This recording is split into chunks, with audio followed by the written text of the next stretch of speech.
जब तुम्हारा मैं गल जाता है, तुम पूर्ण रूप से एकत्व में उतर जाते हो। अब न कोई मैं है, न कोई अनुभव करने वाला। जो घट रहा है वो स्वयं घट रहा है। तुम केवल माध्यम हो, खुला, निर्मल, शून्य। इस स्थिति में मन स्थिर हो जाता है तो बाहर की दुनिया की प्रतिक्रिया स्वतः प्रेम और करुणा से होती है। दूसरे का दुख उसका सुख नहीं बनता, न उसका सुख आनंद। वह जानता है सब चेतना का प्रतिबिंब है, सब एक ही धारा का हिस्सा है। करुणा कर्म में उतर जाती है। अब हर व्यक्ति किसी से कुछ पाने या बदलने की कोशिश नहीं करता। उसके कर्म सहज प्रवाह से होते हैं।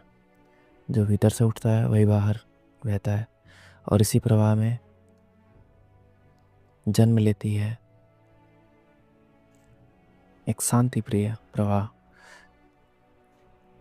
अब जीवन से कुछ मांगना नहीं, बस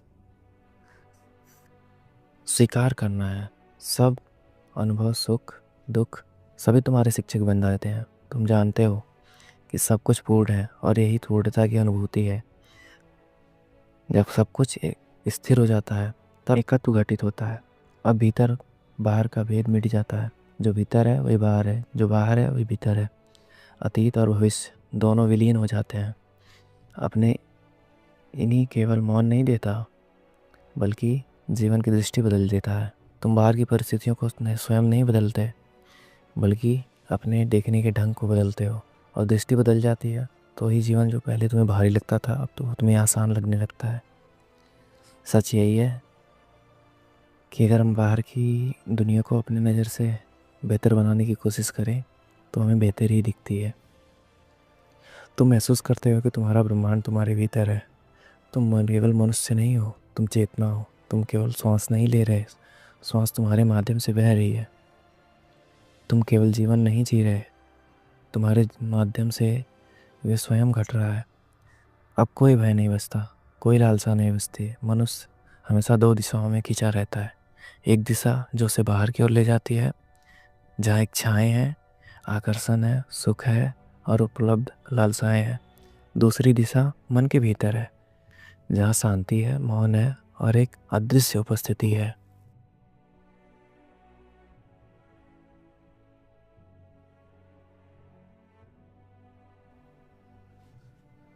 हमने स्वीकारा है जो हमेशा प्रतीक्षा में है।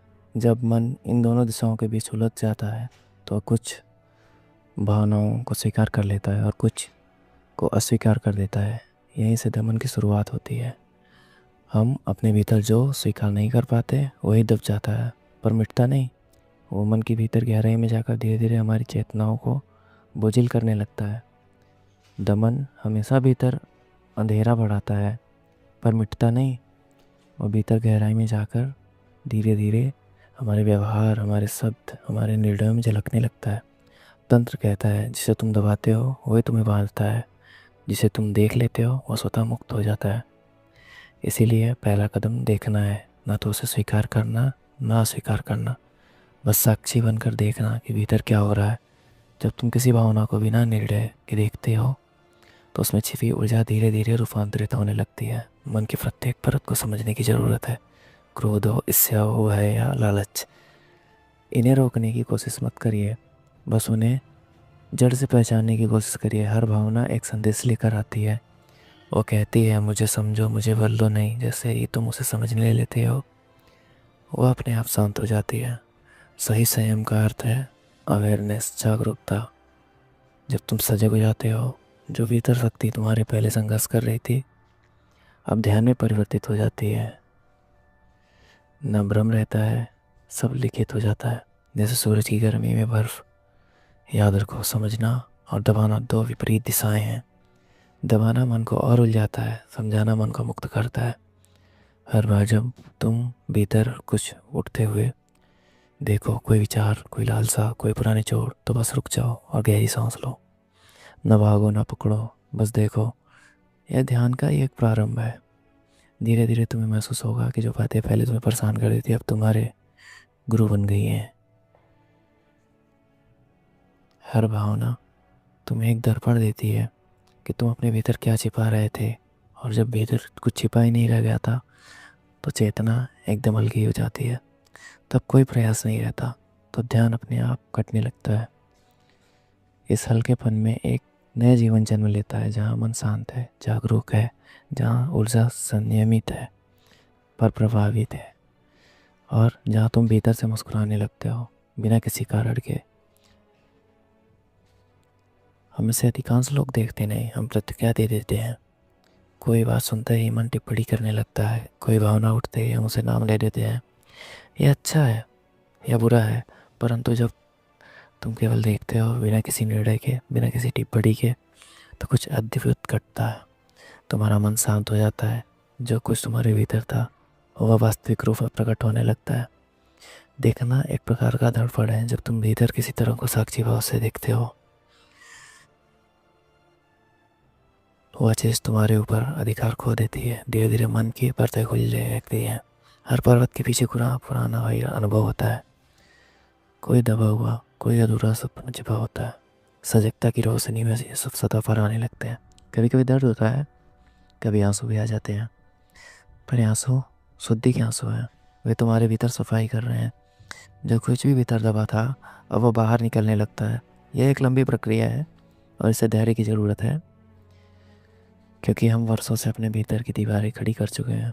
अब जब वे गिरने लगती हैं तो मन घबरा जाता है। वो कहता है ये सब ठीक नहीं लग रहा, पर यही ठीक है। जो टूट रहा है वह सत्य है, जो बचता है वो तुम्हारी असली स्वरूप है। रूपांतर का अर्थ है जो तुम नहीं हो उसे छोड़ देना, जो तुम हो। तुम किसी भावना को बिना दबाए देखते हो तो उसकी ऊर्जा बदल जाती है। क्रोध की ऊर्जा करुणा में बदल जाती है। मैं की ऊर्जा हम में बदल जाती है।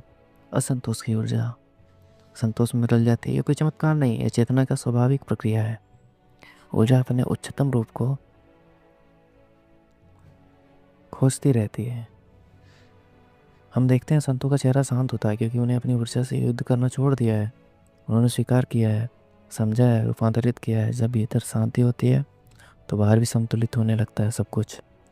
लोग वहीं रहते हैं, परिस्थितियाँ वही, भीतर जो परिवर्तन आता है वही दुनिया में फैलता है, क्योंकि दुनिया हमारे अनुभव का प्रतिबिंब है। हमारा मन शांत है तो दुनिया सुंदर लगने लगती है। हमारा मन अशांत है तो दुनिया कठिन। इसीलिए तंत्र कहता है अपने देखने का नजरिया बदलो। हर वो दृष्टि